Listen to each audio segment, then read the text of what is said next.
saya Nadia Ramadhani Putri. Nama saya Rauda Tujana. Nama saya Cindy Hebora. Nama saya Ilham Sueh.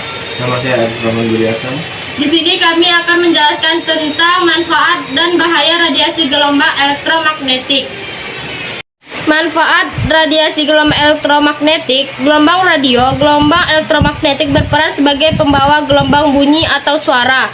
Ada dua macam cara untuk menyebar gelombang bunyi ke penerimanya, yaitu dengan sistem frekuensi modulasi FM dan dengan sistem amplitudo modulasi AM. Gelombang radio terdiri atas MF dan HFF serta UHF dan VHF. Gelombang radio MF dan HF merupakan gelombang radio yang memanfaatkan sifat gelombang HF dan MF yang dapat dipantulkan oleh lapisan ionosfer hingga dapat mencapai tempat yang jauh. Gelombang radio UHF dan VHF untuk komunikasi satelit yang memanfaatkan sifat gelombang UHF dan VHF yang dapat menembus lapisan atmosfer hingga ke satelit. Gelombang mikro. Gelombang mikro memiliki sifat apabila diserap oleh suatu benda maka akan menimbulkan efek panas. Nah, sifat inilah yang dimanfaatkan dalam microwave oven yang digunakan untuk memasak makanan akan menyerap radiasi dari gelombang mikro sehingga menjadi panas dalam waktu yang cepat. Gelombang mikro juga dimanfaatkan dalam dunia penerbangan pada pesawat, radar, radio detection and training. Pesawat radar digunakan untuk mencari dan menentukan jarak suatu benda.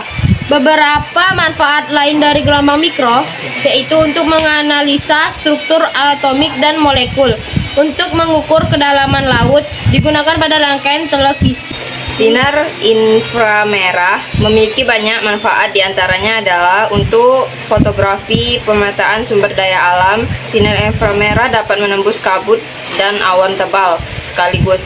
Fotografi diagnosa penyakit, mengeringkan cat kendaraan dengan cepat.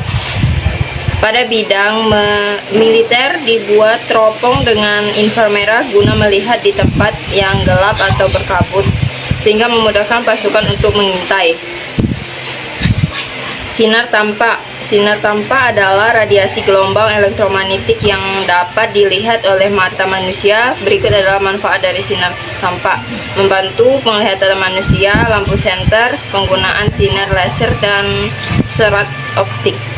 Manfaat radiasi gelombang elektromagnetik. Sinar ultraviolet. Sumber utama untuk menghasilkan sinar ultraviolet adalah matahari. Matahari memancarkan sinar ultraviolet. Lapisan ozon paling atas memiliki peran menyerap sinar ultraviolet dan meneruskan sinar ultraviolet yang tidak membahayakan bagi kehidupan manusia bumi.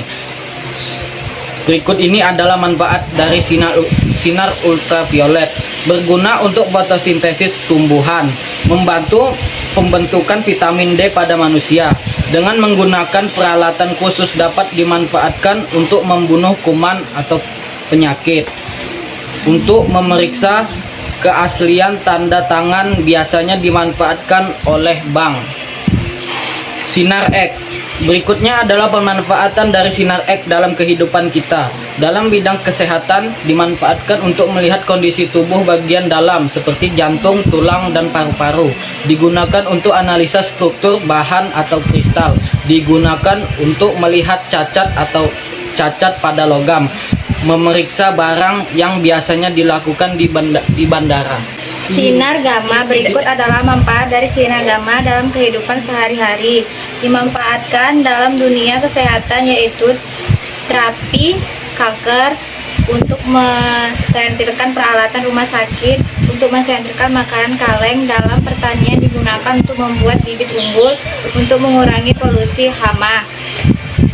Satu, paparan radiasi ultraviolet yang berlebih terhadap manusia, hewan, tanaman, dan bahan-bahan bangunan dapat menimbulkan dampak negatif pada manusia. Radiasi UV berlebih dapat menimbulkan penyakit kanker kulit,